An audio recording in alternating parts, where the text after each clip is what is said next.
Chapter 91 पत्नी का पीछा करने की चुनौतीपूर्ण यात्रा। इतने सालों के अलगाव के बाद उसे उसकी बहुत याद आती थी। वर्षों से जमा हुई भावनाएं शांत हो गई थीं। जब वो गु मानक्सी से दोबारा मिला तो सारी भावनाएं फैल गईं। गु मानक्सी ने गुचू को गले लगाया। चुचू को सुरक्षित रूप से ढूंढने के बाद गु मानक्सी को अंततः इस तथ्य का सामना करना पड़ा कि वह सॉन्ग चेन से फिर से मिली थी। दरअसल वह अतीत के बारे में सोचना ही नहीं चाहती थी। उसने गुचू को हमेशा के लिए राजधानी से दूर ले जाने के लिए पर्याप्त धन बचाने की भी योजना बनाई। इसके अलावा सॉन्ग चेन चुचू की बहुत परवाह करता था। क्या ऐसा हो सकता है कि उसने गुचू की पहचान खोज ली हो? गु मानक्सी का दिमाग खाली हो गया और उसने अवचेतन रूप से गुचू को कसकर गले लगा लिया। क्या वह मेरा चूचू चुरा लेगा? मैं उसके साथ रहने के लिए कल आऊंगा। सॉन्ग चेन ने अपने दिल में भावनाओं को दबा दिया और उसकी अभिव्यक्ति शांत थी। उसने अनुमान लगाया कि गुचू उसका बच्चा था। वो अपनी प्यारी पत्नी और बेटी की रक्षा करना चाहता था और फिर कभी गु मानक्सी से अलग नहीं होना चाहता था। चूचू अंकल के साथ नहीं रहना चाहती। गुचू ने उसके पेट को छुआ और थोड़ा शैतान की तरह मुस्कुराई। सॉन्ग चेन स्तब्ध रह गया। गुचू अपनी माँ की बाहों में सिमट गई और बुदबुदाया, अंकल को लगता होगा कि चुचू गंदा है और चुचू के साथ खेलने को तैयार नहीं है। Song Chen expressionless, no mouth face expressionless. नहीं, मैंने नहीं किया। बकवास मत करो। गु मानक्सी ने थोड़ा भौहें चढ़ाई। माँ, अंकल एक रोगाणु विरोधी हैं। उन्हें यह पसंद नहीं है कि दूसरे उन्हें छुएं। गुचू ने अपनी आवाज धीमी कर ली। दरअसल वहां मौजूद सभी लोग उसकी धीमी आवाज सुन सकते थे। पिछली बार जब मैंने अंकल के कपड़े खींचे थे तो उन्होंने उन्हें फेंक दिया था। उन्हें चूचू बिल्कुल पसंद नहीं है। गु मानक्सी ने सॉन्ग चेन की ओर देखा। Song Chen expressionless, no mouth face, ये सचमुच एक गलतफहमी थी। उस समय उन्हें नहीं पता था कि चूचू उनकी अनमोल बेटी है। उन्हें यह पसंद नहीं था कि दूसरे लोग उन्हें छुएं, लेकिन उनकी बेटी अपवाद होगी। लेकिन अतीत वहां था और सॉन्ग चेन अपना बचाव नहीं कर सका। उस समय वो कई बार गुचू से टकरा चुका था। उसे हमेशा लगता था कि इस 5 साल की बच्ची के हाथ गंदे हैं, इसलिए वो उससे घृणा करता था। माँ, जब आप भविष्य में अंकल से मिलें तो आपको अपने हाथ अवश्य धोने चाहिए, गुचू ने गंभीरता से सुझाव दिया। नहीं तो अंकल गंदे होने के कारण मम्मी के हाथों से घृणा करेंगे। गुचू के दिल में थोड़ा शैतान था। तब सॉन्ग चेन को उसकी परवाह नहीं थी और अब बहुत देर हो चुकी है। हम 5 साल की लड़की के मन में क्या बुरे विचार हो सकते हैं? उसने बस एक शिकायत रखी। उन्होंने गु मानक्सी को 5 साल तक एकल माँ बनाया और उन्होंने मूल उपन्यास में उसकी माँ को स्टैंड इन प्रेमी भी बनाया। उसे यह याद आया, अपनी पत्नी पर अत्याचार करना कभी भी अच्छा नहीं होगा। इसी तरह अपने बच्चे को धमकाना आपके लिए परेशानी ही लाएगा। गु मानक्सी की अभिव्यक्ति बहुत अच्छी नहीं लग रही थी। वह जानती थी कि सॉन्ग चेन को मायसोफोबिया है, लेकिन क्या वह वास्तव में अपनी ही बेटी से घृणा करता था? सॉन्ग चेन, नहीं, कृपया मेरा स्पष्टीकरण सुने। उधर झाओ यान, जो लंबे समय से चुप था, आखिरकार बोला और ठंडे स्वर में कहा, राष्ट्रपति सॉन्ग, देर हो रही है। कृपया वापस जाएं। झाओ यान बेहद उदास था। मैं अभी भी यहाँ हूँ और आप मौके पर ही मेरी बहन के साथ फ्लर्ट कर रहे हैं। तुम मेरी भतीजी का भी तिरस्कार करते हो। मैंने लंबे समय से आपके व्यक्तित्व के बारे में सुना है, सॉन्ग चेन। आप मनोरंजन उद्योग जैसे सबसे अराजक माहौल में काम करते हैं और फिर भी महिलाओं के प्रति पूरी तरह से उदासीन होने के लिए प्रसिद्ध हैं। मैंने तो यह भी सुना है कि आपकी एक मंगेतर है जिसका उपनाम चेंग है। और आप अभी भी मेरी बहन पर एहसान जताने की कोशिश कर रहे हैं। झाओ यान नाखुश था। उसने उसे भगाने के लिए अपना मुंह खोला। यदि गुचू को बचाने में सॉन्ग चेन की मदद नहीं होती तो झाओ यान ने उसे बहुत पहले ही बाहर निकाल दिया होता। सॉन्ग चेन भी एक चतुर व्यक्ति था। वह जानता था कि अभी अभी उसने अपना आपा खोया है। सॉन्ग चेन खड़ा हुआ और अपनी जैकेट ठीक की। ठीक है, देर हो रही है। मैं वापस जा रहा हूँ। झाओ यान ने उत्तर दिया, मैं तुम्हें विदा कर दूंगा। ऐसा लग रहा था जैसे गु मानकसी ने कुछ सोचा हो और जल्दी से उठ खड़ा हुआ। भाई, मैं उसे विदा कर दूंगा। गु छू ने अपनी भौहें ऊपर उठाई। झाओ यान ने ठंडी सांस ली और सॉन्ग चेन की आंखें चमक उठी। आधी रात हो चुकी थी और रात की हवा चल रही थी। गु मानकसी ने सोन चेन को आवासीय क्षेत्र के प्रवेश द्वार पर भेजा। गु मानसी कुछ देर तक चुप रही और फिर बोली, चूचू को दूर ले जाने के बारे में सोचना भी मैट। Chapter 92 rise of the protagonist. नायक का उदय। एक गु मानकसी को पता था कि वह बच नहीं सकती। वह सोन चेन की भावनाओं को कभी नहीं समझ पाएगी। यह आदमी अहंकारी और कृपालु था। उस समय उसने इंच इंच करके उससे सब कुछ छीन लिया था। इतने सालों तक दौड़ने के बाद आखिरकार वह शुरुआत में लौट आई थी। देर रात हो चुकी थी और गु मानकसी की काली पोशाक रात की हवा में लहरा रही थी। उसने फिर पूछा, सोंग चेन, क्या तुम चुचू को ले जाने वाले हो? सोंग परिवार में कई वर्षों से कोई नवजात शिशु नहीं था। अपने सपनों में भी सोंग परिवार के दादाजी एक पोता चाहते थे। यदि गुचू के अस्तित्व का पता चला तो सोंग परिवार निश्चित रूप से उसके चुचू को छीनने के तरीकों के बारे में सोचेगा। सोंग चेन ने उसकी आंखों में आंसू देखे। सोंग चेन अब सचमुच डर गया था। गु मानकसी निश्चित रूप से उतनी कमजोर नहीं थी जितनी वह दिखती थी। वह किसी भी अन्य की तुलना में अधिक निर्दयी थी। क्या होगा यदि गु मानकसी ने गलत समझा और गुप्त रूप से अगले 5 या 10 वर्षों के लिए भाग गई? फिर वह क्या करेगा? सोंग चेन ने कहा, नहीं, मैं चुचू को नहीं ले जाऊंगा। गु मानसी ने अपनी आंखें मली और गुस्से से कहा, तो तुम सच में चुचू को नापसंद करते हो? यहाँ तक कि उसकी अपनी बेटी भी उसके लिए गंदी थी। साफ सफाई के प्रति इस व्यक्ति का जुनून बहुत गंभीर था। Song Chen, phew deadpan face phew, मैं चुचू को नापसंद नहीं करता। ऊंचे और शक्तिशाली महान प्रेसिडेंट सांग घबरा गए। महिलाएं इतनी जटिल क्यों थीं? अगर मैं चुचू को ले जाऊं, तो आप कहेंगे कि मैं उसे चुरा रहा हूं। अगर मैं चुचू को अपने साथ नहीं ले गया तो आप कहेंगे कि मुझे अपनी बेटी पसंद नहीं है। सोंग चेन अपना बचाव नहीं कर सका। उसे लगा जैसे वह किसी भी तरह से दोष लेने जा रहा है। मैं चुचू को मुझे छोड़ने नहीं दूंगी। चुचू मेरा बच्चा है। गु मानकसी ने अपनी आंखों के किनारों को पोंछ लिया। उसके खूबसूरत चेहरे पर दृढ़ संकल्प दिखाई दिया। चुचू भी मेरा बच्चा है। आप चुचू को पिता नहीं होने दे सकते। आप मुझे पत्नी नहीं होने दे सकते। क्या आप जानते हैं कि मैं आपको 5 साल से ढूंढ रहा हूँ? उस समय मुझे नहीं पता था कि तुम्हें कैसे संजोऊं। तुम्हारे जाने के बाद ही मुझे अचानक एहसास हुआ कि दुनिया ढह गई है। बर्फ पिघल चुकी थी और मुझे आगे बढ़ने का रास्ता नहीं मिल रहा था। मैंने 5 साल अचंभे में बिताए। आपकी पत्नी चेंग क्विंगयुन है, मैं नहीं, गु मानकसी ने शांति से कहा। उस समय क्या सोंग चेन को उसका चेहरा पसंद नहीं आया था जो उसकी बचपन की प्रेमिका के समान था? वह आधे साल से अधिक समय से स्टैंड इन पर थी। वह अपना शरीर और अपनी भावनाएं खो चुकी थी। जैसे ही चेन क्विंगयुन वापस लौटा, गु मानकसी ने सोंग चेन की आंखों में रोशनी देखी। गु मानकसी को पता था कि उसके जाने का समय हो गया है। सोंग चेन और उसकी बचपन की प्रेमिका को एक दूसरे से प्यार करते हुए देखने और सोंग चेन द्वारा उसे दूर भगाने का इंतजार करने के बजाय वह चुपचाप भी चली जा सकती है। उसके जाने के बाद उसे एहसास हुआ कि वह गर्भवती है। चुचू उसके लिए भगवान का एक खूबसूरत उपहार था।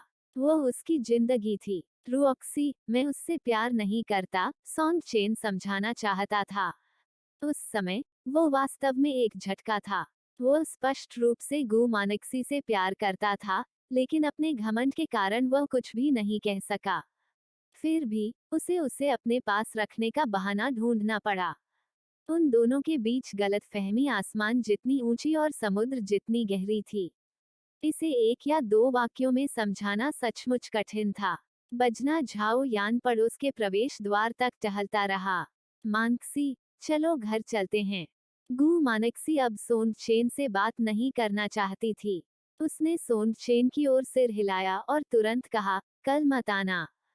फिर वह घूमी और वापस चल दी। झाओ यान ने सोनचेन पर नजर डाली, जो ठंडी हवा में खड़ा था। वह दुखी लग रहा था। उसने कल जियाओ झो के साथ पालतू जानवर की दुकान पर जाने और दरवाजे की रखवाली के लिए एक वुल्फ डॉग खरीदने की योजना बनाई। सोन चेन के खिलाफ मैनेक्सी की रक्षा के लिए उसे एक कुत्ता पालने की जरूरत थी। दूसरी मंजिल के कमरे की खिड़की पर गूचू ने अपने दूरबीन के माध्यम से पूरा घिसा पिटा दृश्य देखा। गूचू को सोन चेन से बिल्कुल भी सहानुभूति नहीं थी। मूल उपन्यास में सब कुछ एक त्रासदी थी। गू मानक्सी को शुरू से अंत तक प्रताड़ित किया गया। शुरुआती चरण में उसे सोन चेन द्वारा स्टैंड इन के रूप में इस्तेमाल किया गया था। बाद के चरण में उसे एक बूढ़े व्यक्ति से शादी करने के लिए मजबूर किया गया और उसका एक और गर्भपात हुआ। बाद में उसने अपनी एक किडनी भी खो दी और दुखद मृत्यु हो गई। उसे एक स्टैंड इन के रूप में इस्तेमाल किया गया था, एक कार दुर्घटना में शामिल किया गया था, फंसाया गया था, उसका गर्भपात हो गया था, उसने अपनी किडनी, अपने माता पिता और अपने बच्चे को खो दिया था। अगर गूचू ने इस कहानी में स्थानांतरित नहीं किया होता, तो अब गू मानक्सी का जीवन कितना दयनीय होता। Chapter 93 rise of the protagonist 2 नायक का उदय। दो गूचू ने सोचा कि एक दुखद उपन्यास की महिला नायक के रूप में अगर वह उठना और विरोध करना चाहती है तो उसे खुद पर भरोसा करना होगा। खिड़की से कूदकर गूचू बिस्तर पर रेंग कर सो गई। वह अभी भी 5 साल के बच्चे के शरीर में थी। पूरे दिन दौड़ने के बाद गूचू थका हुआ और नींद में था। उसने अपना सिर तकिए पर रख लिया और अगले दिन दोपहर तक सोती रही।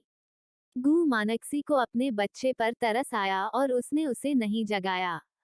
गू मानक्सी और झाओ यान ने एक साथ दोपहर का भोजन किया। झाओ यान ने कहा, पुलिस स्टेशन ने खबर भेजी। उन्होंने पूरी रात अपहरणकर्ताओं से पूछताछ की और कुछ जानकारी हासिल की।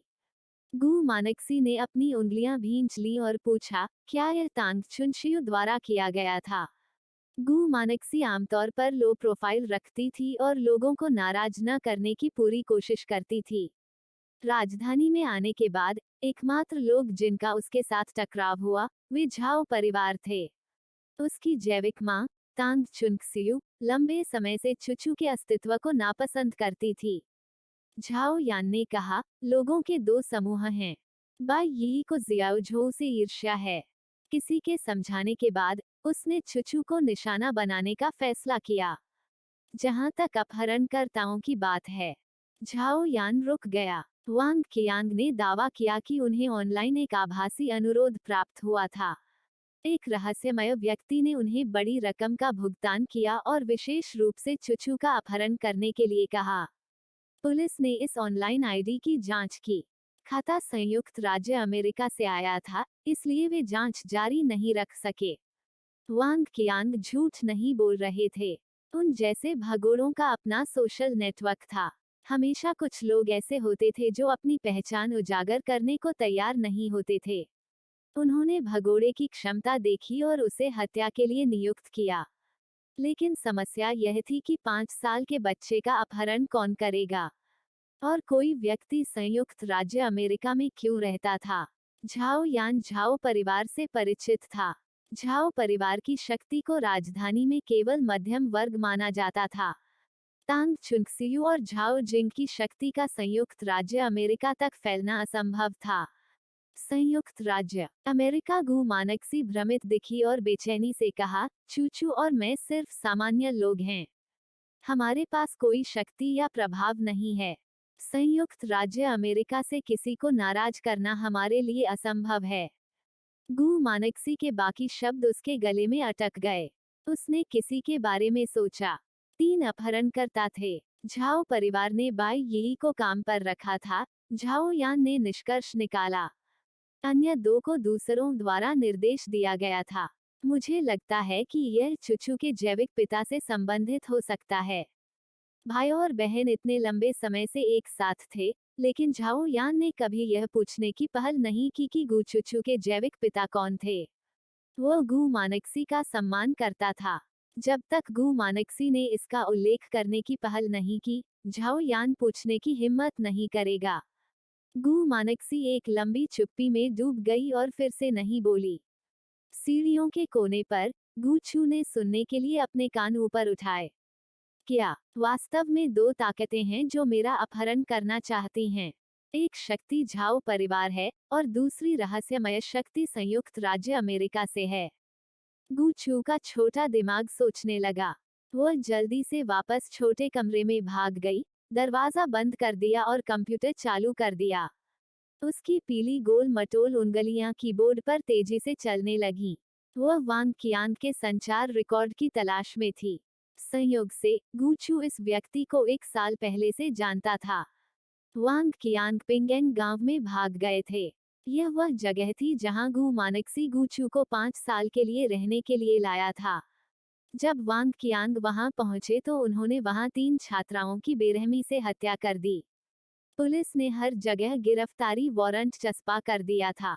यही कारण था कि अपहरण के बाद गु छू ने तुरंत भूत की भूमिका निभाने के बारे में सोचा। वांग कियांग स्वभाव से क्रूर था। वह जीवितों से नहीं डरता था, लेकिन वह मृतकों से जरूर डरता था, विशेषकर उन महिला विद्यार्थियों से जिन्हें उसने मार डाला था। संयुक्त राज्य अमेरिका का एक आदेश मेरा अपहरण करना चाहता है। गु छू ने वांग कियांग के पिछले संचार रिकॉर्ड और वेब ब्राउजिंग रिकॉर्ड खींच लिए। उसने मन ही मन बुदबुदाया। उसने बताया कि कोई विशेष रूप से मेरा अपहरण करना चाहता था। क्या यह सोन चेन की छोटी प्रेमिका चेन क्विंगयुन हो सकती है?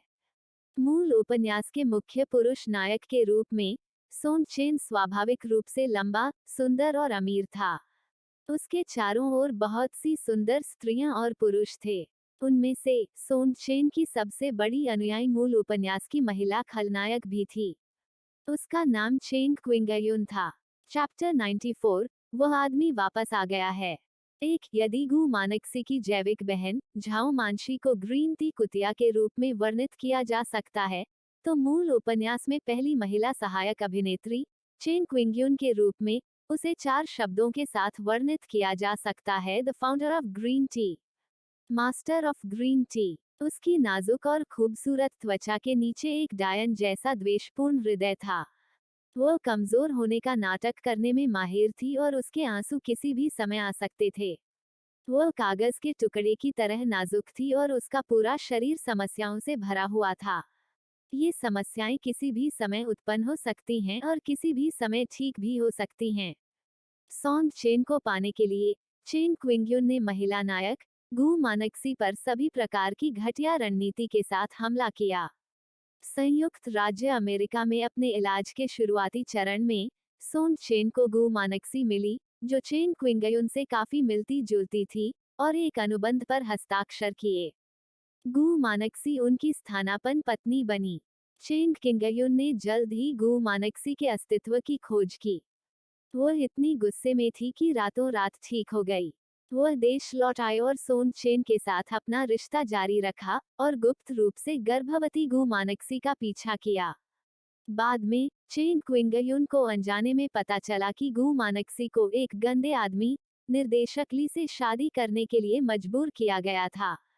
चेन क्विंगयुन अपने प्रेम प्रतिद्वंद्वी को जाने देने को तैयार नहीं थी। उस रात उसकी बीमारी फिर से बढ़ गई और उसे एक डॉक्टर मिला जिसने कहा कि वो किडनी ट्रांसप्लांट कराना चाहती है। संयोग से मैचिंग किडनी गु मानक्सी की थी। चेंग परिवार पर एहसान जताने के लिए निर्देशक ली ने गु मानक्सी की एक किडनी काट दी।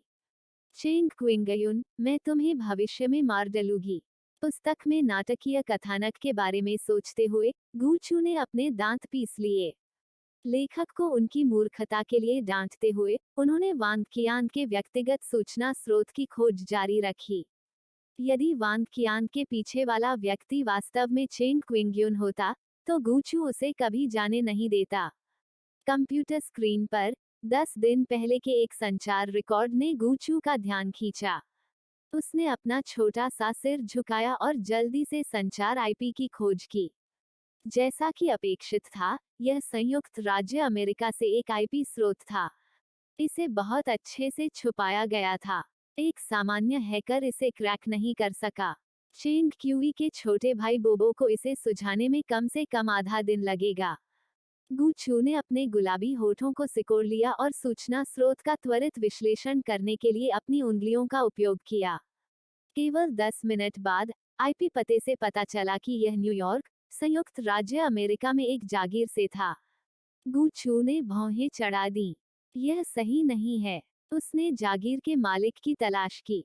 मालिक मो लिया नाम का एक सुंदर और खूबसूरत सज्जन व्यक्ति था जिसका उपनाम मो न्यांचू था। श्री मो 25 वर्ष के थे।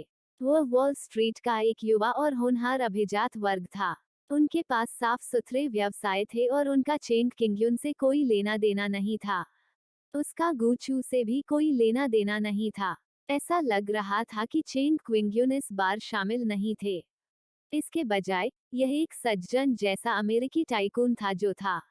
मो, उसने मेरा अपहरण करने के लिए किसी को क्यों नियुक्त किया? गू चू ने अपना सिर खुजलाया।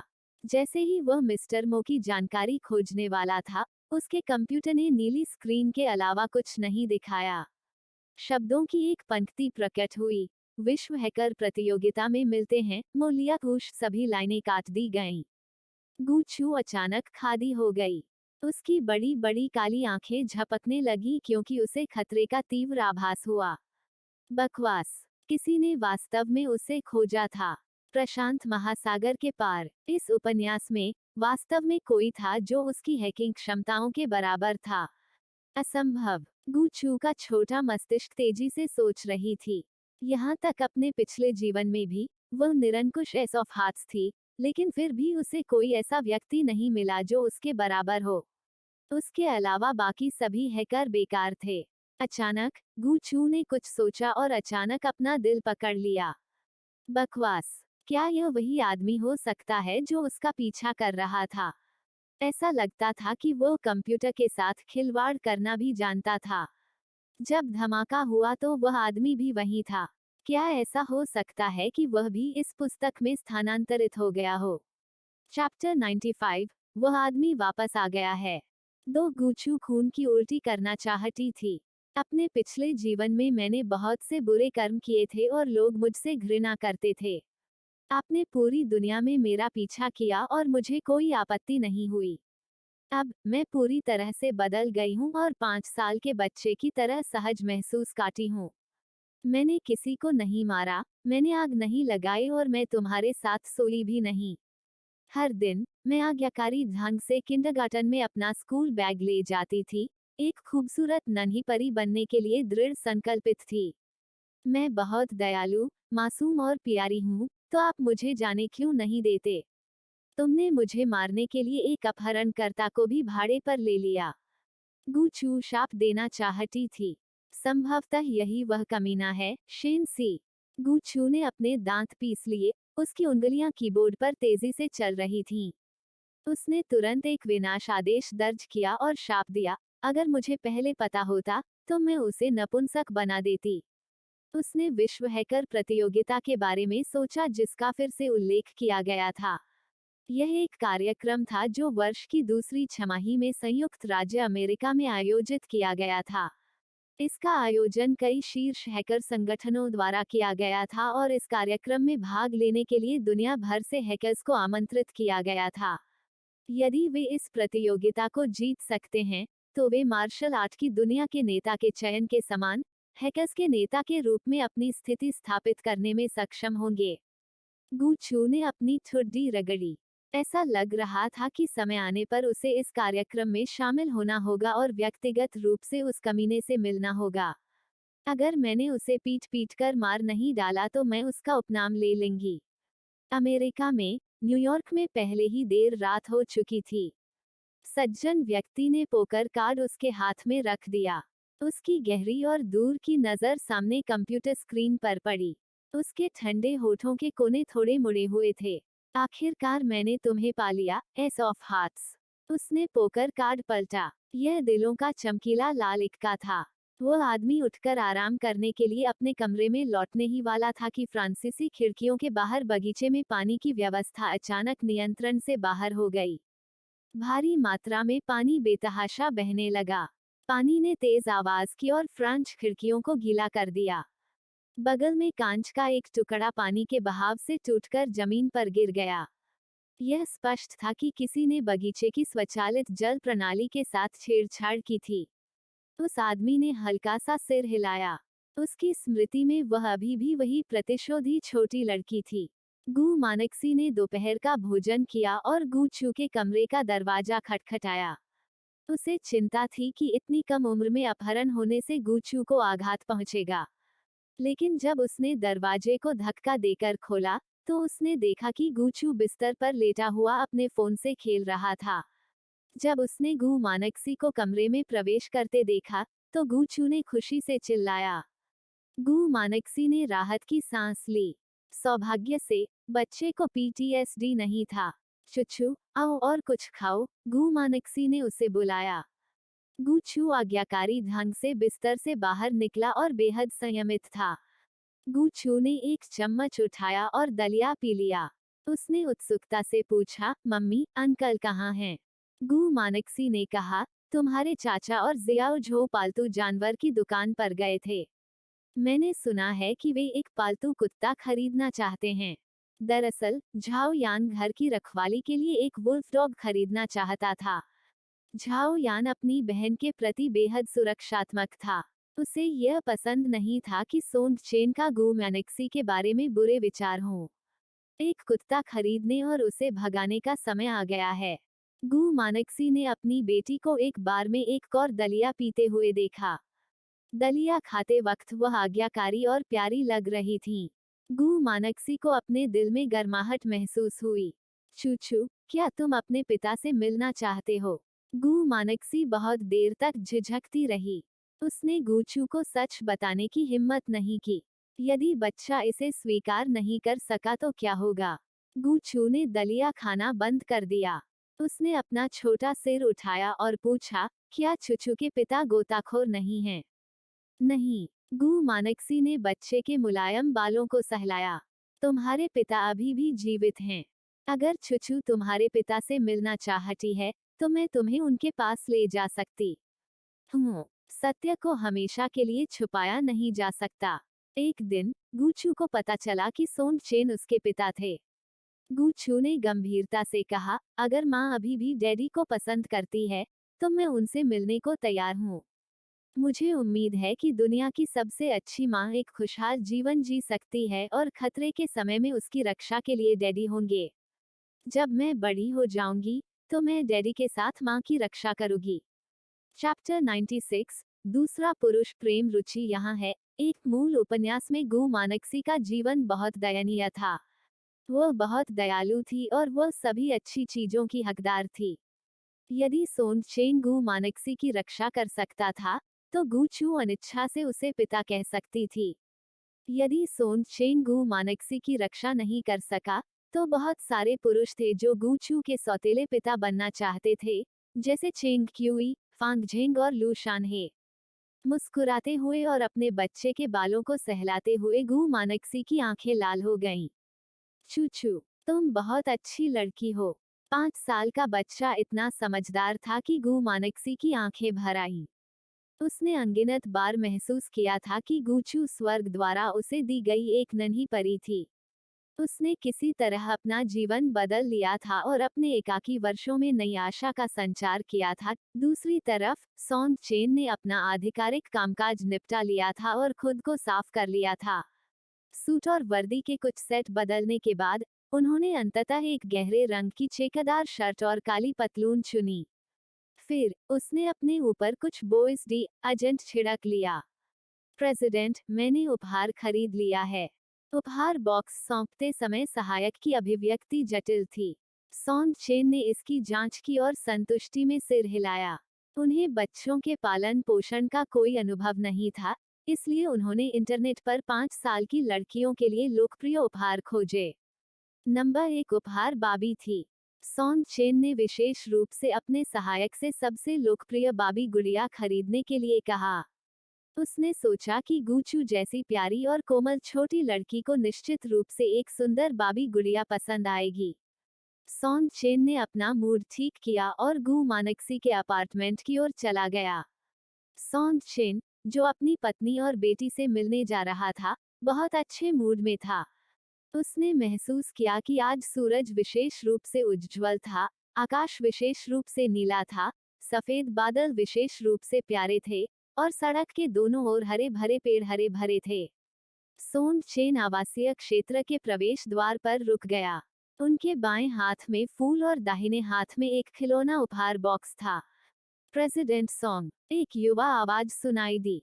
सॉन्ग चेन ने पीछे मुड़कर चेंग क्यूई को देखा, जिसने भी सामान्य कपड़े पहने थे लेकिन उसका स्वभाव परिपक्व था। चेंग क्यूई ने भी अपने दाहिने हाथ में चीजों का एक बक्सा पकड़ रखा था। यह पेस्ट्री की तरह लग रहा था। युवा मास्टर चेंग, आप किसे ढूंढ रहे हैं? सॉन्ग चेन ने पूछा। चेंग क्यूई ने मन ही मन सोचा, बेशक मैं यहाँ 5 साल की छोटी लड़की की तलाश में हूँ। लेकिन सतह पर चेंग क्यूई ने खुद को एक बहाना दिया। मैं यहाँ मिस गू को ढूंढने आया हूँ। मुझे उससे कुछ पूछना है। सॉन्ग चेन को बुरा लग रहा था। यह दिन का उजाला है और तुम नाबालिग 15 वर्ष हो और मेरी पत्नी की तलाश कर रहे हो। चेंग क्यूई देर तक नहीं रुका और उसने दरवाजा खटखटाया। नानी ने दरवाजा खोला और मुस्कुराते हुए चेंग क्यूई का घर में स्वागत किया। सॉन्ग चेन ने यह सोचकर गहरी सांस ली कि वह चीजों के बारे में जरूरत से ज्यादा सोच रहा है। चेंग क्यूई केवल 15 वर्ष का था, इसलिए उसे गु मानक्सी के प्रति कोई गलत इरादा नहीं होना चाहिए।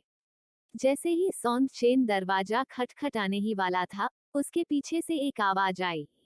President Song. सॉन्ग चेन ने अपना सिर घुमाया और फेंग झेंग को अपने सफेद कोट में देखा। वह शांत और परिष्कृत थे। फेंग झेंग झाओ यान के पारिवारिक डॉक्टर थे। वह झाओ यान का कॉमरेड इन आर्म्स भी था। वह राजधानी के ऊपरी हलकों में घुल मिल गया था और काफी प्रसिद्ध था। Mister Feng Zheng, song Chen ने ठंडे स्वर में उत्तर दिया। फेंग झेंग ने अपना चश्मा ऊपर किया और सॉन्ग चेन पर एक उदासीन नजर डाली। वह पीछे मुड़ा और दरवाजा खटखटाया। जिसने दरवाजा खोला वह नानी थी। फेंग झेंग ने कहा, आंटी, मैं यहाँ मिस गू से मिलने आया हूँ। डॉक्टर फेंग, जल्दी आओ। मैंने आपके लिए चाय पहले ही तैयार कर दी है। नानी स्वाभाविक रूप से फेंग झेंग को जानती थी। उसने खुशी खुशी फेंग झेंग को घर में आमंत्रित किया। मिस अभी भी ऊपर चुचू की देखभाल कर रही है। ऐसा कहने के साथ नानी ने दरवाजा बंद कर दिया और सॉन्ग चेन की ओर देखा भी नहीं। झाओ यान और लिन जियाओझो एक कुत्ता खरीदने के लिए पालतू जानवर की दुकान पर गए। उनके जाने से पहले झाओ यान ने नानी को विशेष रूप से बताया कि कुत्तों और सॉन्ग चेन को प्रवेश की अनुमति नहीं है। सॉन्ग चेन ने फेंग झेंग को मिश्रित भावनाओं के साथ घर में प्रवेश करते देखा। चेंग क्यूई ने अभी अभी प्रवेश किया था और फेंग झेंग भी वापस आ गया था। उसके इतने सारे प्रेम प्रतिद्वंद्वी क्यों थे? दरवाजा खटखटाते ही प्रेसिडेंट सॉन्ग ने गहरी सांस ली और अपनी भावनाओं को दबा दिया। जैसे ही उसके हाथ ने दरवाजे की घंटी को छुआ, उसके पीछे से एक और आवाज आई।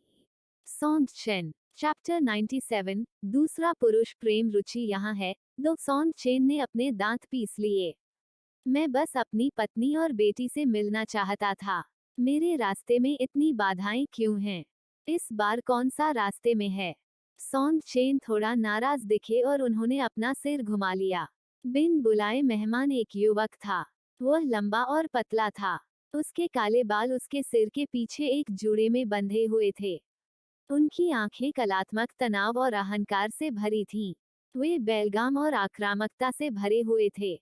वह अपनी पीठ पर एक बड़ा लंबी पैदल यात्रा बैग ले गया था और उसके काले जूते कीचड़ में सने हुए थे। जो व्यक्ति आया था वह लू शानहे था।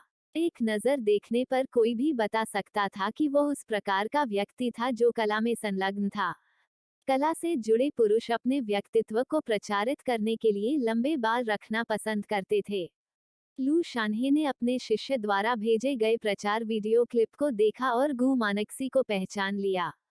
वह तुरंत उसकी तलाश में देश लौट आया। लगभग उसी समय लू शाने ने अच्छे कपड़े पहने हुए सॉन्ग चेन पर भी ध्यान दिया।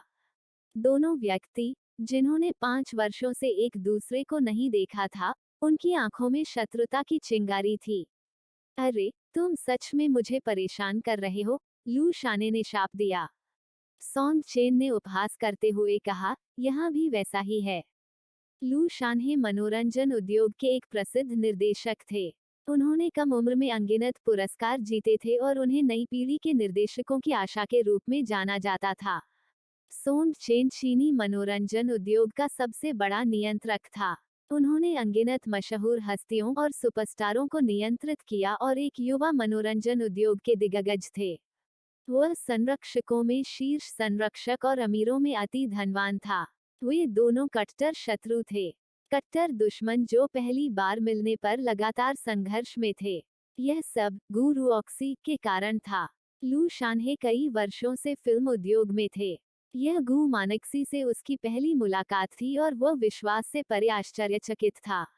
उन्होंने तुरंत उन्हें अपनी फिल्म की मुख्य अभिनेत्री बनने के लिए आमंत्रित किया। लू शेनहे की अपेक्षाओं के अनुसार जब तक गु मानक्सी ने उनकी फिल्मों में अभिनय करना जारी रखा, वह जल्द ही एक शीर्ष रेटेड अभिनेत्री बन जाएंगी। हालांकि सोन चेन अचानक कहीं से प्रकट हुआ और उसे छीन लिया। गु मानक्सी की दत्तक मां गंभीर रूप से बीमार थीं और उनकी बीमारी के इलाज के लिए तत्काल बड़ी रकम की जरूरत थी। हताशा से बाहर गु मानक्सी सॉन्ग चेन का प्रेमी बनने के लिए सहमत हो गया और धीरे धीरे मनोरंजन उद्योग से गायब हो गया। उसकी प्रतिभा बर्बाद हो गई। वो आपसे बचने के लिए बहुत दूर भाग गई और आपके पास अभी भी आकर उसे ढूंढने का चेहरा है। लू शाने ने व्यंग्य किया, तुम्हारे जैसा व्यक्ति अंधा है, दिल का अंधा है और दूसरों की नजरों में अहंकारी है। अगर मैं तुम होता तो ऑक्सीजन बर्बाद करने और जगह घेरने के लिए खुद को फांसी लगा लेता। लू शानहे अपनी तीखी जुबान के लिए मशहूर थे। सॉन्ग चेन जानता था कि वह गलत था। उस पर गु मानक्सी का बहुत अधिक बकाया था, इसलिए वह अपने शेष जीवन का उपयोग उसे धीरे धीरे चुकाने के लिए ही कर सकता था। लू शाने ने फुफकारते हुए दरवाजा खटखटाया। दरवाजा खुला और नानी झाओ ने असमंजस में पूछा, सर, आप किसे ढूंढ रहे हैं? मैं मिस गु की तलाश कर रहा हूँ। मेरा उपनाम लू है। आंटी झाओ हैरान थी। वह लू शानहे को नहीं जानती थी, इसलिए उसने उसे इतनी आसानी से अंदर आने देने की हिम्मत नहीं की। वह केवल इतना ही कह सकी, कृपया एक क्षण रुकें, मैं मिस गु से पूछती हूँ। आज अपार्टमेंट में बहुत चहल पहल थी। लिविंग रूम में चेंग क्यूई ने गु चू को नई खरीदी गई पेस्ट्री दी। उसने फीकी मुस्कान के साथ पूछा, चू, क्या यह अच्छा है? गु चू ने अपनी आंखें अपने दिल में घुमा ली। फ्यू, यह बिल्कुल भी अच्छा नहीं था। लानत है, चाहे पेस्ट्री कितनी भी अच्छी क्यों ना हो, आप इसे साल के 365 दिन हर दिन कभी नहीं खाएंगे। किसने कहा कि 5 साल के बच्चों को मीठी चीजें पसंद होती हैं? मुझे मसालेदार क्राफिश, ब्रेस्ड पोर्क, मसालेदार गर्म कबाब और तिल के बीज का केक भी पसंद है। क्या आप अगली बार मेरे लिए वयस्कों के खाने के लिए कुछ नहीं ला सकते? मुझे यह पसंद है, लेकिन अंकल फैंग ने कहा कि मैं बहुत अधिक मीठी चीजें नहीं खा सकती। इससे कैविटीज हो जाएंगी। गुचू मन ही मन कोसने लगी क्योंकि वह मनमोहक लग रही थी। फैंग झिंग ने सिर हिलाया। हाँ, बच्चों को मीठी चीजें कम खानी चाहिए। फैंग झिंग की नजर सोफे के दूसरी तरफ पड़ी। गु मानक्सी सोफे के दूसरी तरफ रेसिपी पढ़ रही थी। वो एक शानदार रात्रि भोज बनाने की तैयारी कर रही थी। शीशे की खिड़की से सूरज की रोशनी अंदर आ रही थी। गु मानक्सी के चिकने लंबे बाल थोड़े झिलमिला रहे थे। उसके चेहरे का किनारा सुंदर और सौम्य था। चैप्टर 98, यहाँ दूसरा पुरुष प्रेम रुचि 2। फैंग झिंग को वास्तव में सुंदर गु मानक्सी पसंद थी। वह मार्च की हवा की तरह कोमल थी। बूढ़े झाओ की दूसरी बहन, उसकी तीसरी बहन झाओ मंशी से कहीं बेहतर थी। देखा, डॉक्टर ने कहा है कि बच्चों को मिठाई कम खानी चाहिए। गु चू ने अपने गोल मटोल चेहरे से उसकी ओर देखा। यदि आप मेरी मां को लुभाना चाहते हैं, तो कृपया पहले मेरा स्वाद प्राप्त करें। चेंग क्यूई बिना एक शब्द कहे मुस्कुरा दिया। उसे गु चू का क्रोधित रूप देखना अच्छा लगा। यह बहुत प्यारा था, सचमुच बहुत प्यारा। आंटी झाओ जल्दी से घर में दाखिल हुई और गु मानक्सी से कहा, जो मेनू पलट रही थी, मिस, बाहर एक सज्जन आपको ढूंढ रहे हैं। गूचू की आंखें चमक उठी। क्या ऐसा हो सकता है कि मेरे पिता यहाँ हैं? प्रिय पिता, आप बहुत धीमे हैं। मेरे सौतेले पिता बनने के लिए पहले से ही 2 लोग कतार में खड़े हैं। अगर आप अपने एटीट्यूड के साथ खूबसूरती वापस पाना चाहती हैं तो आपको अभी भी कड़ी मेहनत करने की जरूरत है। कौन है भाई? गु मानकसी ने पूछा। उसके दिल में पहले से ही एक अनुमान था। क्या ऐसा हो सकता है कि सोन चेन आया हो? आंटी झाओ ने सच कहा। इस सज्जन ने कहा कि उसका उपनाम लू है। गु मानकसी स्तब्ध रह गई और उसका दिमाग एक पल के लिए शून्य हो गया। तभी उसकी आंखें चमक उठी और उसने जल्दी से मेनू नीचे रख दिया और दरवाजे से बाहर निकलकर खड़ी हो गई। दरवाजा खुला और निश्चित रूप से उसने वह चेहरा देखा जो उसने लंबे समय से नहीं देखा था। गु मानकसी ने आश्चर्य से कहा, मिस्टर लू। लू शानहे की आंखें थोड़ी दुखती थीं। यह सचमुच वह थी। 5 साल हो गए थे। इस संसार में केवल उन्हीं के पास इस प्रकार की सूक्ष्म कृपा थी। यहाँ तक सादे कपड़े भी उनकी खूबसूरती को छुपा नहीं पाते। वह स्वर्ग की पसंदीदा संतान, एक स्वाभाविक अभिनेत्री थी। रॉक्सी। दोनों काफी समय से गले नहीं मिले थे। गु मानकसी के दिल में, वो अपने जीवन में जिस व्यक्ति की सबसे अधिक आभारी थी, वह लू शानहे था। यह लू शानहे ही थे जिन्होंने उन्हें मंच पर कदम रखने और अपने सपनों को साकार करने का अवसर दिया। मिस्टर लू, अंदर आइए और बैठिए।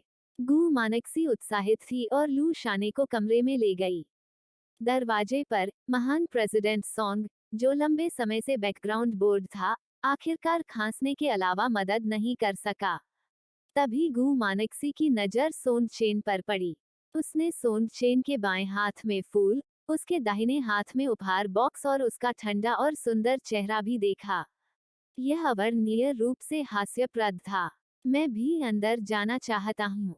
सॉन्ग कॉर्पोरेशन के प्रतिष्ठित बिग बॉस इस समय बहुत विनम्र थे। गु मानकसी एक पल के लिए अवाक रह गई और बोली, अंदर आओ। सॉन्ग चेन चुपचाप घर में दाखिल हुआ। सोफे पर गूचू ने बीन पेस्ट केक खा लिया था और चेंग क्यूई के साथ कंप्यूटर गेम खेल रही थी। वे चेंग के नव विकसित फैंटेसी फेरी टूर खेल रहे थे। गूचू ने सहर्ष यह खेल खेलना स्वीकार कर लिया। कम से कम यह उस गेम से कहीं अधिक मजेदार था जिसे चेंग क्यूई ने अभी पेश किया था। यह कैंडी क्रश, स्नेक और बाबी डॉल जैसे छोटे खेलों से अधिक मजेदार था। जैसे ही उसने गेम इंटरफेस में लॉग इन किया, गूचू ने अपनी मां की आवाज सुनी। गु मानकसी घर के लोगों को लू शानहे से मिलवा रही थी। गूचू के कान खड़े हो गए और उसने अपनी पलकें ऊपर उठा लीं। उसके बगल में चेंग क्यूई ने भी अपना सिर थोड़ा ऊपर उठाया, जैसे कि उसने मूल उपन्यास के कथानक के बारे में भी सोचा हो। लू शानहे, मूल उपन्यास में सबसे प्रिय और स्नेही दूसरा पुरुष नायक। बाद के चरणों में उन्होंने पाठकों से पर्याप्त प्रशंसा अर्जित की और उनकी लोकप्रियता मुख्य पुरुष भूमिका से भी आगे निकल गई। पाठकों ने यहाँ तक पुरुष नेतृत्व अगले दरवाजे के कुत्ते का है और दूसरा पुरुष नेतृत्व पाठकों का है जैसी टिप्पणियां भी छोड़ी। गूचू ने जानबूझकर इस लंबे बालों वाले खूबसूरत अंकल को आकार दिया। वह लंबा, पतला और कलात्मक स्वभाव का था। उसकी आंखें कैमरे की तरह थीं और वह केवल गु मानकसी की आकृति को कैद करने के लिए तैयार था। यह मेरी बेटी है, चुचू, गु मानकसी ने परिचय दिया। वह इस साल 5 साल की है। लू शानहे का शरीर स्पष्ट रूप से जम गया। 5 साल का बच्चा। गूचू ने तुरंत एक हानिरहित और प्यारी मुस्कान बिखेरी और सोफे से नीचे कूद गया। चेंग क्यूई को डर था कि वह गिर जाएगी, इसलिए उसने चुपचाप उसे पीछे से सहारा दिया। नमस्कार चाचा, मैं चुचू हूँ। गूचू की आंखें एक सुंदर अर्धचंद्र की तरह मुड़ गई। चैप्टर 99, मिस्टर सॉन्ग, आपने अभी तक नहीं छोड़ा है। गूचू अपनी सुंदरता का अपने लाभ के लिए उपयोग करने में उत्कृष्ट थी। वह आधी रात में चुपचाप खुद को आईने में देखती थी और पूर्णता के साथ इसका अभ्यास करती थी। 5 साल की छोटी सी बच्ची की प्यारी मुस्कान को कोई नहीं रोक सका। उस समय गूचू और गु मानकसी पिंगन टाउन में रहते थे और वे इतने गरीब थे कि वे मांस नहीं खा सकते थे। गूचू के पास पड़ोस की आंटी के साथ ढेर सारे मुफ्त अंडे देने के लिए अपनी प्यारी मुस्कान पर भरोसा करने के अलावा कोई विकल्प नहीं था। अंकल, क्या आप भूखे हैं? मेरे पास यहाँ कुछ पेस्ट्री हैं, मैं आपको एक टुकड़ा दूंगा। जैसे ही वह बोली, गूचू ने उत्तम पेस्ट्री बॉक्स खोला और मूंग केक का एक टुकड़ा निकाला और उसे सौंप दिया। लू शाने ने सख्ती से केक का टुकड़ा लिया। बेटी, 5 साल की बेटी। लू शानहे का दिमाग तेजी से घूम गया। क्या यह सोन चेन का हो सकता है? यह सोचकर लू शानहे और भी क्रोधित हो गया। गू मानक्सी पिछले 5 सालों से अकेले ही बच्चे का पालन पोषण कर रही थी। यह उसके लिए बहुत कठिन रहा होगा। लू शाने ने पलटकर सोनचेन की ओर घूरकर देखा। कुतिया का बेटा। सोनचेन को पता था कि वो गलत है और उसने आह भरी। चूचू, अच्छे रहो। अंकल आज जल्दी आ गए। अगली बार चाचा चूचू के लिए उपहार खरीदेंगे। लू शान्हे आगे बढ़े और गू चूचू का छोटा सा हाथ पकड़ लिया। आपको क्या पसंद है? गू मानक्सी ने बगल से कहा, सर, बच्चे को बर्बाद मत करो। उसे किसी चीज की जरूरत नहीं है। चूचू लेटेस्ट गेम फिगरीन्स चाटी है, गूचू ने गंभीरता से कहा। मुझे बाबी गुड़िया बिल्कुल पसंद नहीं है। लू शाने ने मुस्कुराते हुए कहा, ठीक है, अंकल इसे याद रखेंगे। कोने में गूचू के वास्तविक पिता सोनचेन ने चुपचाप उपहार बाबी डॉल अपने दाहिने हाथ में छिपा लिया। किसने कहा कि 5 साल की लड़कियों को बाबी गुड़िया पसंद है? मेरी बेटी ने नहीं किया। जब लू शाने ने गू मानक्सी को दोबारा देखा, तो वह कुछ कहना चाहता था। वे दोनों शिक्षक और मित्र थे। लू शानहे गू मानक्सी के लिए अपनी भावनाओं को छिपा नहीं सका। गू मानक्सी ने लंबे समय से अपने शिक्षक को नहीं देखा था। उन दोनों ने बगीचे में बातें की। लू शानहे ने पिछले कुछ वर्षों में अपने काम के बारे में बात की। गू मानक्सी ने कहा कि उन दोनों ने पिछले कुछ वर्षों में उसके रोजमर्रा के जीवन के बारे में बात करते हुए अच्छा समय बिताया। सॉन्ग चेन भी उसका पीछा करना चाहता था, लेकिन नानी झाओ ने उसका रास्ता रोक दिया। आंटी झाओ को चोरों और सॉन्ग चेन दोनों को रोकने के लिए लंबे समय से झाओ यान के निर्देश मिले थे। सॉन्ग चेन के पास घर में उदास होकर बैठने के अलावा कोई विकल्प नहीं था। उनकी बेटी और चेंग क्यूई अच्छा समय बिता रहे थे। फैंग झेंग रसोई में आंटी झाओ को सामग्री तैयार करने में मदद कर रहा था, जबकि गू मानक्सी बगीचे में लू शानहे के साथ बातचीत कर रही थी। महान राष्ट्रपति सॉन्ग बिल्कुल अकेले थे और उन्हें अभूतपूर्व क्षति का एहसास हुआ। पलक झपकते ही सांझ आ गई। चेंग क्यूई जाने वाले पहले व्यक्ति थे। वह अभी भी चेंग परिवार का मुखिया था और उसके हाथों में अनगिनत कार्य थे। चेंग क्यूई ने गूचू के कोमल चेहरे पर चुटकी ली और कहा, बिग ब्रदर एक और दिन आपसे मिलने आएंगे। उसके बाद वो गूचू की घूमती आंखों के नीचे से चला गया। गूचू को ईमानदारी से लगा कि इस 15 वर्षीय किशोर के सिर में कुछ गड़बड़ है। गू मानक्सी के करीब आने के लिए उसने लंबा रास्ता तय करने का फैसला किया और उसके बच्चे से शुरुआत करके गू मानक्सी का पक्ष जीता। मुझे याद है कि मूल उपन्यास में चेंग क्यूई की मृत्यु बहुत बुरी तरह से हुई थी। गू चू ने उसकी ठुड्डी को छुआ। यह देखकर कि उसने गंभीरता से मानक्सी का पीछा किया था और उसे कई बार बचाया था, गू चू ने फैसला किया कि अगली बार आवश्यकता पड़ने पर वो उसकी जान बचा सकती है। लेकिन मेरा सुझाव है कि आप मेरी माँ का पीछा न करें।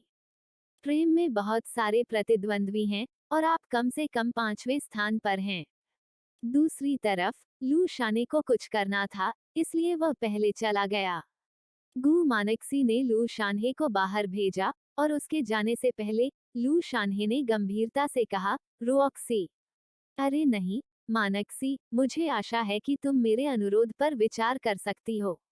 अब तुम बहुत अच्छी तरह से रह रहे हो और तुम्हें अब अतीत की परेशानी नहीं है। तुम अपने लिए योजनाएं बना सकते हो। गू मानक्सी ने अपनी आंखें नीची कर ली और थोड़ा सिर हिलाया।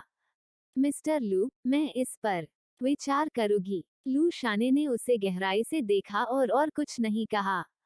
वह घूमा और चला गया। गू मानक्सी कुछ देर तक दरवाजे पर खड़ी रही।